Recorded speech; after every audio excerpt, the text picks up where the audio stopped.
Meu povo, olá, olá, você, futuro acadêmico da Universidade Federal de Uberlândia, UFO.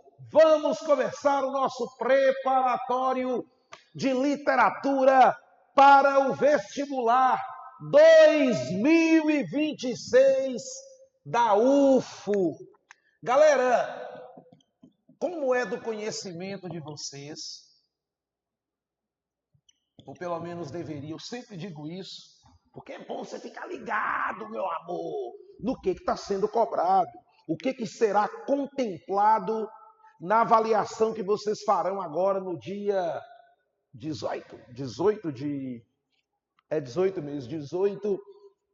de maio, no vestibular da UFO. São 7 obras que vão transitar por vários gêneros literários. E aí é interessante você pensar nisso. São 7 obras. Nós temos obras do gênero narrativo, o romance da escritora portuguesa Augusta Bessa Luiz, o romance A Sibila, da Augusta Bessa Luiz. Então, do gênero narrativo, vamos lá. Do gênero narrativo, quais as obras nós temos, Guilherme? O romance A Sibila, da Augusta Bessa Luiz. Além do gênero narrativo, nós temos o romance memorialístico Bom Dia, Camaradas, do escritor angolano Andiocum. Nós temos, ainda no gênero narrativo, a novela O Caraíba, do escritor e pedagogo e pensador indianista Daniel Munduruku. Ainda dentro do gênero narrativo, nós temos o diário, né? Literatura, né? Memórias, né? O diário da escritora brasileira, afro-brasileira, Carolina Maria de Jesus, a obra Casa de Alvenaria, volume 1. Tem o volume 2, mas a UFSC está cobrando o volume 1. Também dentro do gênero narrativo, os contos, invenções e memórias da Lígia Fagundes Telles. Beleza? Isso dentro do gênero narrativo. Então nós temos 5 obras dentro do gênero narrativo. O romance A Sibila, o romance memorialístico Bom Dia, Camaradas, o diário da Carolina Maria de Jesus, Casa de Alvenaria, a novela O Caraíba e os contos Invenções e Memórias da Lígia Fagundes Telles. Do gênero lírico, nós temos o livro de poemas Coral e Outros Poemas, também de uma escritora portuguesa, a Sofia de Melo Breiner. E nós temos uma obra do gênero dramático, o texto teatral, a peça O Verdugo, da escritora Hilda Hilst. E aí é interessante vocês notarem que a UF está muito concatenada, né, na BNCC, né, que é a Base Nacional Curricular, porque ela traz a diversidade de gêneros literários, gênero lírico, dramático e narrativo, a diversidade cultural. Nós temos autores brasileiros, como a Lígia Fagundes Telles, como o Daniel Munduruku, né? Vários autores brasileiros de diferentes origens étnicas. Nós temos a literatura afro-brasileira da Carolina Maria de Jesus, a literatura indianista de um Daniel Munduruku, o olhar feminino na obra de Carolina Maria de Jesus, na obra da Lígia Fagundes Telles, na obra da Sofia de Melo Breiner, na obra da Augustina Bessa Luiz. Nós temos também a diversidade cultural, né, de outros povos de língua portuguesa. Nós temos a valorização das literaturas africanas, com o Odiaquim, que é o escritor angolano, né, autoras da cultura europeia, portuguesas, 2 portuguesas. Então a obra ela traz a diversidade étnica, cultural, de gênero, para o plantel, né, para o repertório literário do candidato que vai fazer o vestibular da UFO. Então vamos lá, galera. A primeira obra sobre a qual nós falaremos aqui é o drama pós-moderno. Trata-se de uma obra pós-moderna. O que é o pós-moderno? Tudo que vem de 1950 para cá é pós-moderno, e isso nós vamos ter em todas as obras literárias que nós estamos estudando, certo? A obra mais longa aqui, a obra mais antiga dessas daqui, é a Sibila, da Augustina Bessa Luiz, que é uma obra de 1953. Então nós temos obras pós-modernas, todas elas são pós-modernas. Embora possa retratar períodos anteriores ao século XX, mas são obras escritas no contexto da contemporaneidade, literatura contemporânea, teatro contemporâneo, prosa contemporânea, poesia contemporânea. Então vamos lá. Guilherme, o que eu preciso saber sobre a obra O Verdugo, da escritora, da poeta, dramaturga, prosadora, inventora, provocadora, Hilda Hilst. Hilda Hilst é uma grande escritora, de uma literatura muito inquieta e muito provocadora. O que eu preciso saber sobre essa obra? Primeiro, o contexto histórico literário em que essa obra está inserida. Brasil, anos 60, regime militar. Vamos falar de cada coisa, né, em seu tempo, mas é só para a gente fazer aqui o top 5 de O Verdugo. Então você precisa conhecer o contexto histórico literário dessa obra, como se trata de uma peça de teatro, né, uma história dramatizada. Nós temos um enredo.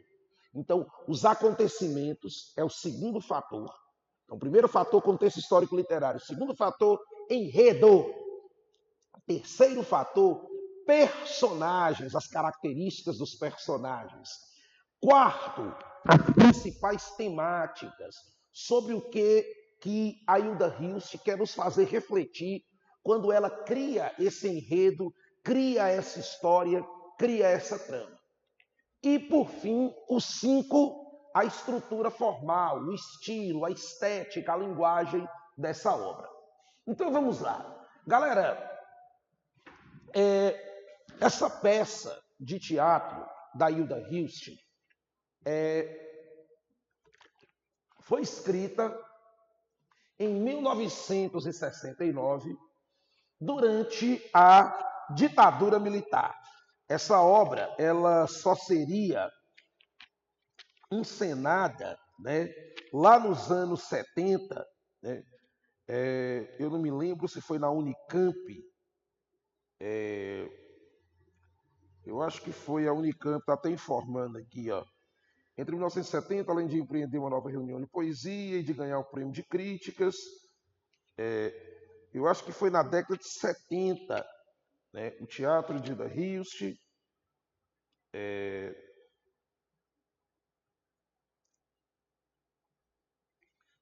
essa obra ela só foi encenada na década de 70. Assim aqui, ó, no ano seguinte, né, essa obra, não estou informando aqui, depois eu vou descobrir quando é que essa peça foi encenada. Mas o que importa não é tanto a encenação da peça. O que importa é quando essa peça ela foi composta.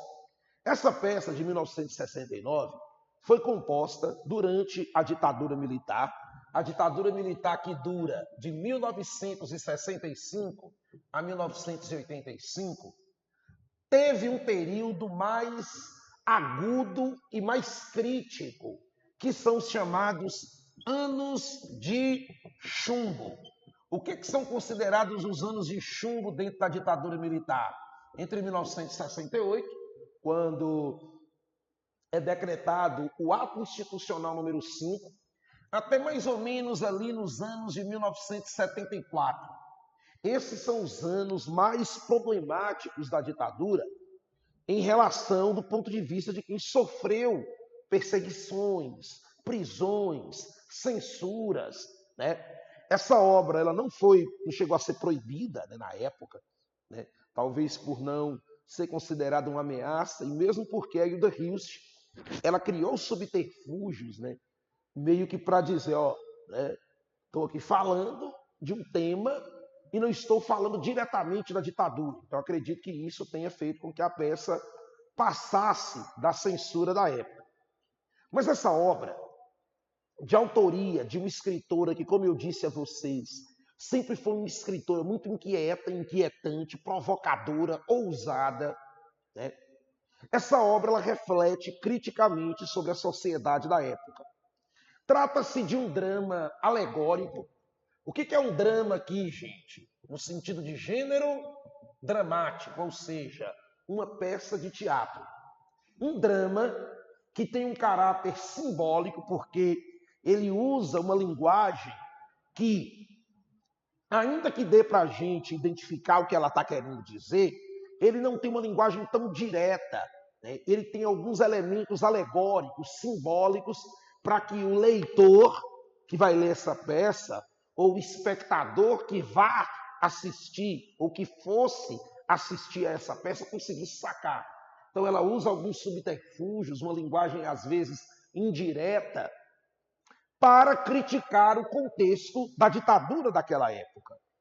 Trata-se de uma distopia, né? Ou seja, o contrário de uma utopia, que se passa em um lugar indefinido, a gente não sabe, né, em que parte do mundo essa história acontece, o que dá a ela um caráter universal.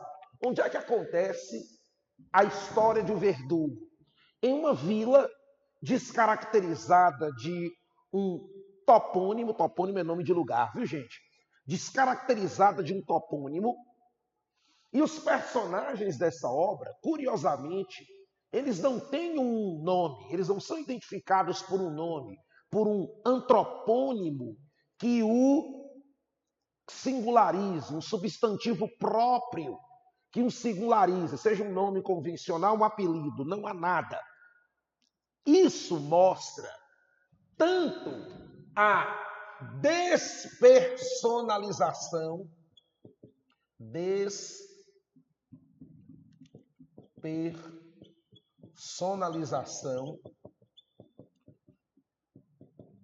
identitária, embora seja dizer uma despersonalização identitária seja um pouco redundante, pleonástico, tautológico, eu vou colocar aqui dessa forma para vocês entenderem.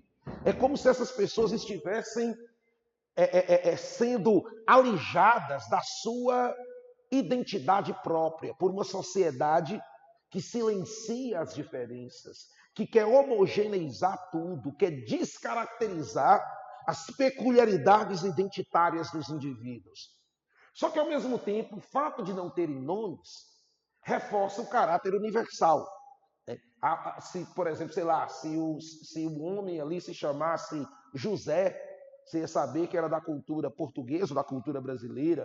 Se esse cara se chamasse Hans, poderia dizer que a história se passa na Alemanha. Se chamasse, sei lá, William, ia dizer que se passa nos Estados Unidos, na Inglaterra ou em qualquer país de cultura anglo-saxônica. Se ele se chamasse Jean-Pierre, ia dizer que essa história se passa na França ou em algum país de língua francesa. Não. São personagens que recebem apenas a denominação da sua condição. O verdugo, que é o personagem que dá título a essa obra. O que é o verdugo? O carrasco, né? Então esses personagens não têm nome. O que dá a entender tanto essa despersonalização identitária, essa anulação da identidade dessas pessoas por um sistema cruel, opressor, desindividualizador, mas também reforça o caráter universal dessa história. Então essa trama, né, é uma alegoria à ditadura militar. No entanto, é mais do que isso. Essa obra, no seu contexto imediato, ela quer criticar a ditadura militar. Só que essa obra, ela tem um viés político? Tem. É uma obra de caráter político. certo? É um drama alegórico político. Mas a Hilda Hilst, ela não está interessada em defender uma bandeira ideológica específica. Por exemplo, se a ditadura brasileira foi uma ditadura convencionalmente ligada ao que a gente chama de direita, a ideia é, se Hilda Hilst está criticando a direita, isso quer dizer que ela está defendendo a esquerda. Não.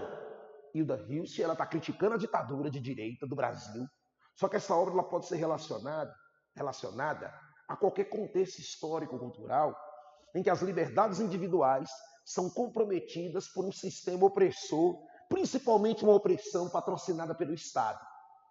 Então, essa obra ela não tem um caráter panfletário. O que é uma coisa panfletária? Quando você tem uma obra artística, ela está claramente querendo defender uma ideologia.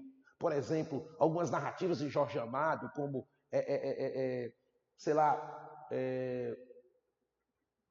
Subterrâneo da Liberdade, em que ele defende mesmo as ideias comunistas. O Cavaleiro da Liberdade, que fala sobre a vida de Luiz Carlos Prestes. Uma obra panfletária é isso, uma obra que está diretamente ligada a uma ideologia específica.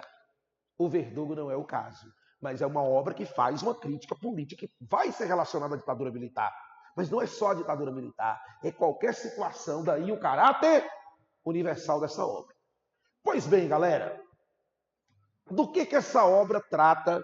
Qual que é o enredo dessa peça? É sobre isso que a gente vai falar a partir de agora. Vamos lá? Qual é o enredo da peça O Verdugo da Hilda Hilst? Essa peça é dividida em 2 atos, como se fossem 2 capítulos, né? Quem ali fosse assistir essa peça ia assistir uma primeira parte, o primeiro ato, depois, né, ela teria um intervalo e aí assistiria o segundo ato.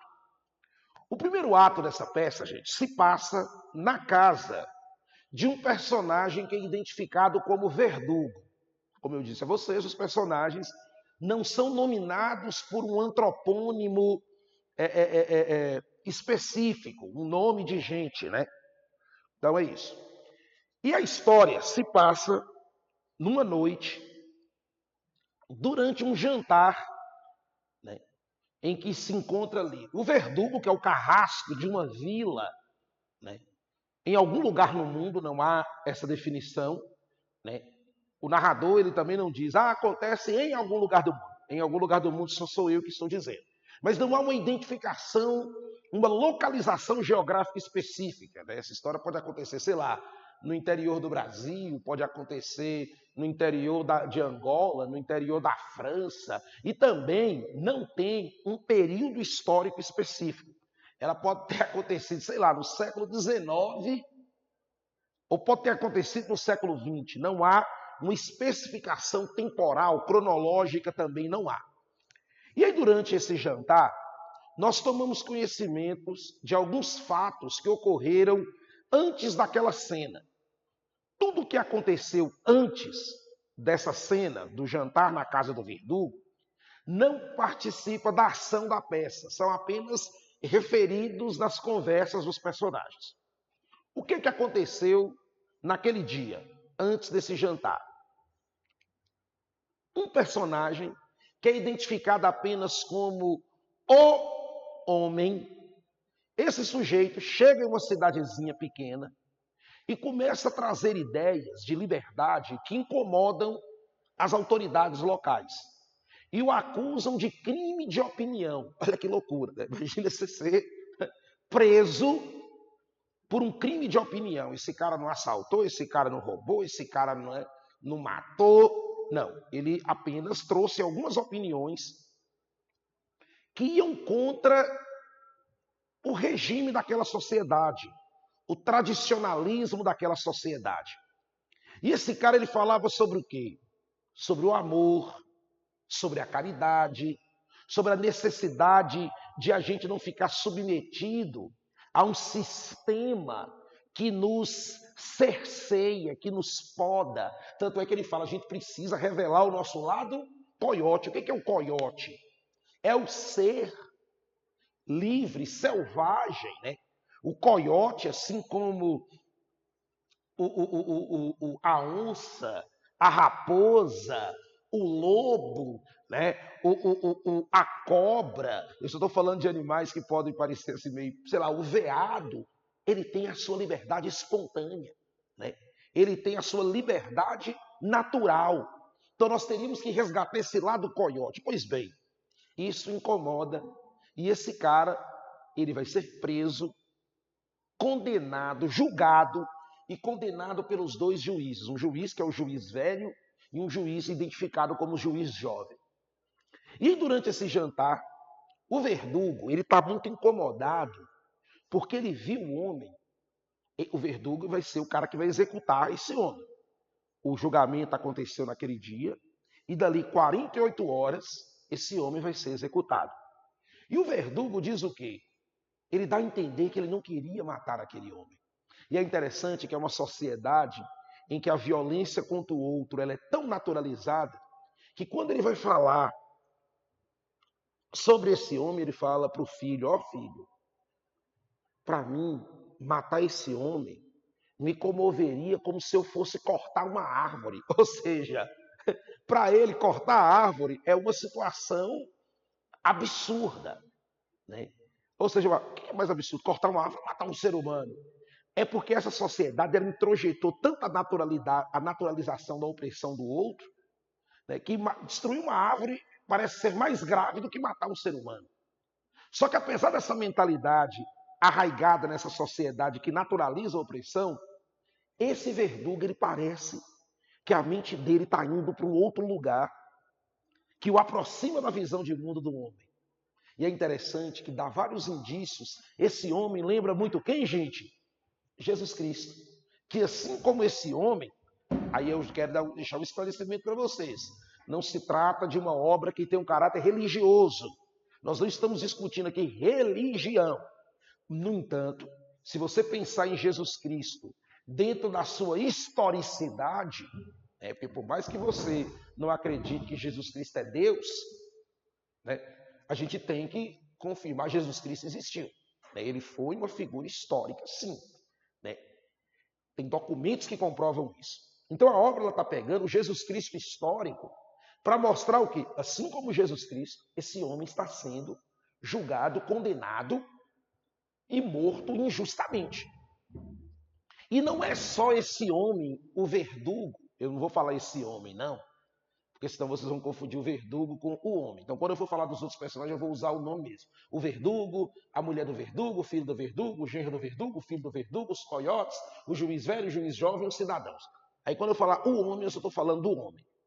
Então, esse verdugo, não é só ele que está tendo uma inclinação a se simpatizar com o homem. Os cidadãos também.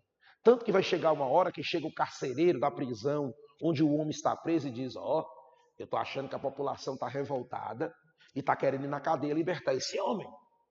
Pois bem, só que antes dos juízes aparecerem lá na casa do verdugo, está rolando essa conversa entre o verdugo, o filho do verdugo, a mulher do verdugo e a filha do verdugo.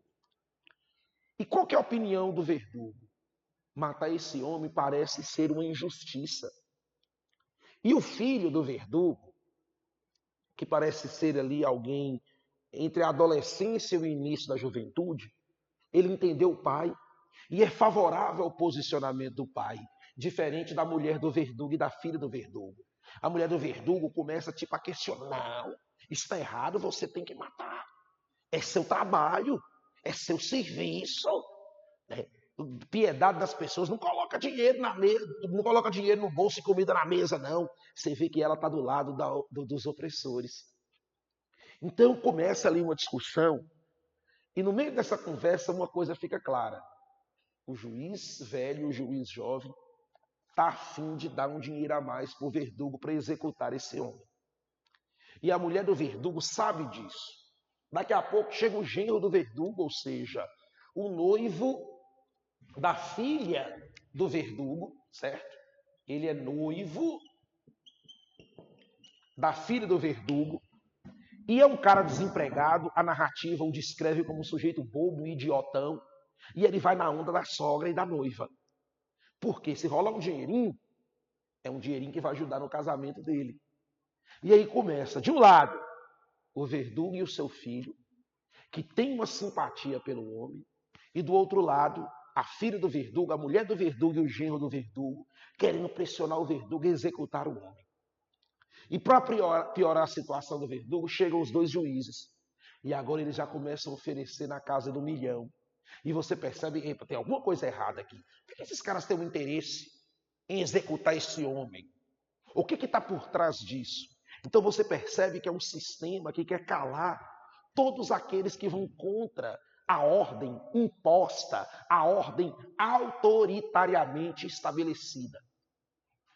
E aí, nessa conversa, chega o carcereiro dizendo o seguinte: eu estou ouvindo uma conversa aí pelas ruas, que o povo está querendo ir lá na cadeia libertar o homem, porque as pessoas começaram a sentir simpatia pelo discurso do homem.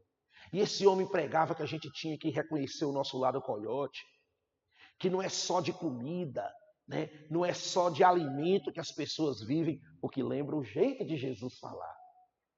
Então não é só o pragmatismo da sociedade que pensa no dinheiro, né? Na sobrevivência a qualquer custo. Existe a nossa liberdade interior, a nossa espontaneidade, né? O afeto pelo outro. Então o coiote aqui, ele não significa o lado selvagem que vai matar.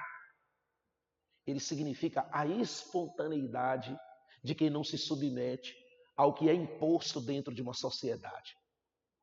E aí, no meio dessa conversa, a mulher do verdugo começa a sacar o quê? Meu marido não está querendo matar esse homem, não. E a gente vai perder esse dinheiro é muito dinheiro. Então ela diz: eu sou da mesma altura do meu marido, pode deixar, porque o verdugo, quando ele ia executar, é só você lembrar dos filmes da Idade Média ou de outras épocas, que mostram o carrasco, ele vem para simbolizar o quê? A impessoalidade do Estado. Ele vinha com capuz, para não mostrar o rosto, representando isso. E aí, ela diz o seguinte: como vai ter o capuz, ninguém vai saber quem é o verdugo, quem é que está matando o cara, pode deixar que eu faço isso. Aí o marido: você vai ficando louca? Quem está autorizado pelo Estado sou eu. E começa uma confusão dos infernos. O que os juízes fazem? Já que o carcereiro que tinha, né, ali o manejo policial, eles catam o verdugo e o filho do verdugo, amarram os dois com a corda fina e saem dali para executar o homem. A gente entra no segundo ato. Nesse segundo ato, o que acontece? Estamos agora num espaço público, está escurecendo, ainda está escuro, e eles resolvem executar o homem naquele momento. Não tem que esperar 48 horas? Não, tem que executar agora, antes que o povo chegue. Só que o povo chega. Só que enquanto o povo está lá, a situação está rolando, lá na casa onde o verdugo está com seu filho, eles conseguem se desamarrar. E o filho diz o quê? Meu filho, você vai arrumar um barco e vai ficar me esperando, porque eu vou pegar o homem, vou tirá-lo de lá e vou levá-lo para encontrar com você, para você sumir com esse homem daqui. Assim fica acordado. Agora, chega, então, rola aquela cena que é o quê? O carrasco, o juiz velho, o juiz jovem, né? A mulher do carrasco com o capuz sobre a cabeça, porque é ela que vai executar, de olho no 1.000.000zinho. E a filha já está ali, o genro também, todo mundo ali interessado em executar esse homem logo. É aí que chegam os cidadãos e começam a questionar por que aquele homem está sendo morto. Tem alguma coisa errada ali. Só que a gente consegue perceber o seguinte: esses cidadãos, por mais que eles se digam simpáticos ao discurso do homem, dá para perceber que eles não entenderam a essência do que esse homem queria pregar, que era o afeto, a caridade, a união entre as pessoas, a espontaneidade. E não era que esse cara queria reforçar a ganância. Então eles começam a fazer umas interpretações muito equivocadas. E é aí que o caldo entorna. Por quê? De repente, quem aparece? O verdugo. E aí o povo olha, peraí, se o verdugo está aqui, parece aquelas cenas de Scooby-Doo, né? Meio assim. Se o verdugo está aqui, quem é aquela pessoa que está com as vestimentas do verdugo? Ele diz, a minha mulher. E ela está querendo matar o homem porque ofereceram para ele dinheiro. Aí o povo se revolta mais. Só que é nesse momento que os juízes dão uma cartada. Eles mostram um documento, uma carta, que veio de autoridades de fora, dizendo o seguinte: se esse homem não for morto, porque esse homem é como se esse homem fosse um fruto podre que iria contaminar as pessoas ao redor. Essa é a visão do opressor. Se esse homem não fosse executado, quem ia ser destruído era a cidade. E no meio dessa confusão, quando os cidadãos entendem que tinha dinheiro envolvido, eles dizem o seguinte: olha, para você ver como é que é a crueldade humana. E se esse dinheiro for para a gente pode matar o homem, a gente mesmo, a gente ganha esse dinheiro. Gente, quando os juízes dão a entender que aquilo poderia ser feito, porque aí eles lavavam as mãos, não fomos nós que executamos, foi o povo. Esse povo vai para cima do homem, e quando o verdugo tenta proteger o homem, eles... É um spin-off muito louco, né, velho? Eles matam, espancam o homem e o verdugo. E naquele momento entram personagens que representam os coiotes. Inicialmente, eles não são vistos por todos, eles são vistos apenas pelo filho do verdugo. Mas eles não tomam parte daquele, eles não nem defendem, eles ficam ali na cena. E depois que a população mata o verdugo e o homem, eles saem de cena conversando com os juízes para tentar negociar quando é que o pagamento vai sair. E aí a mulher do verdugo, a filha do verdugo e o genro ficam no canto da cena assustados. E o verdugo e os coiotes se aproximam. E nesse momento um dos cidadãos falam que esses coiotes são esquisitos, estranhos. E quando eles falam, a boca da gente enche de sal. Esses coiotes levam o filho do verdugo e a peça se encerra ali. Então essa peça ela tenta mostrar o quê?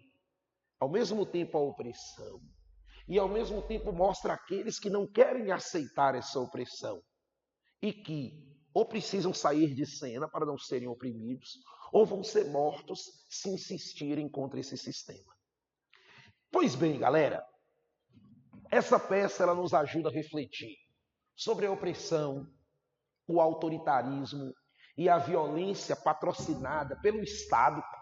Porque quando gente, a opressão de um poder paralelo, de um poder considerado criminoso, é ruim, é problemático.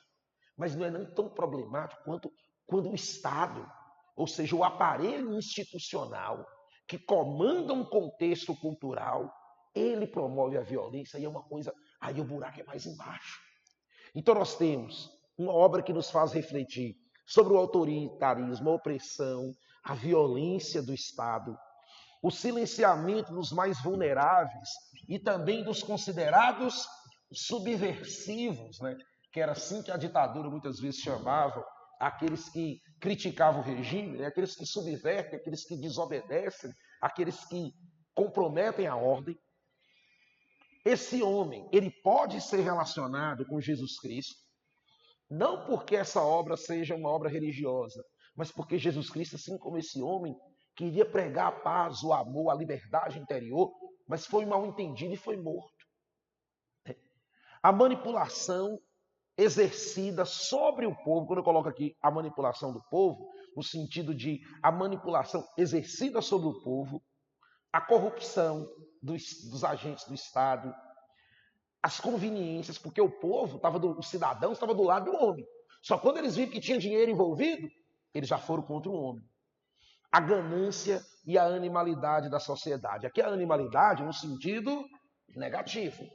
Não é a animalidade, que aí não é nem o caso da animalidade, Mas essa animalidade não tem nada a ver com os coiotes. Os coiotes, eles não representam que animalidade? Aqui estou colocando no sentido de a ganância, a usura, a vontade de destruir o outro. Não tem nada a ver com o coiote, o fato de coiote ser um animal. Os coiotes, eles representam o quê? A espontaneidade que esse sistema quer silenciar. Pois bem, galera, como se trata de uma obra do gênero dramático, trata-se de uma peça de teatro, de um texto que lembra muito o que vocês conhecem de roteiro de cinema. E basicamente o que a gente tem nesse texto? Os diálogos entre os personagens, as marcações, né? Tem lá o nome do personagem. O homem, 2 pontos. Quer dizer que aquela fala que vem em seguida vai ser dita pelo homem. O verdugo, 2 pontos. Quer dizer que aquela fala vai ser dita pelo ator que vai interpretar o verdugo. Nós temos as rubricas, que são as informações sobre o cenário, a movimentação dos personagens. Essa rubrica, ela não é necessariamente a fala de um narrador. São as informações que a autora, a dramaturga, coloca, informando sobre movimentação de personagens, cenário e tudo mais.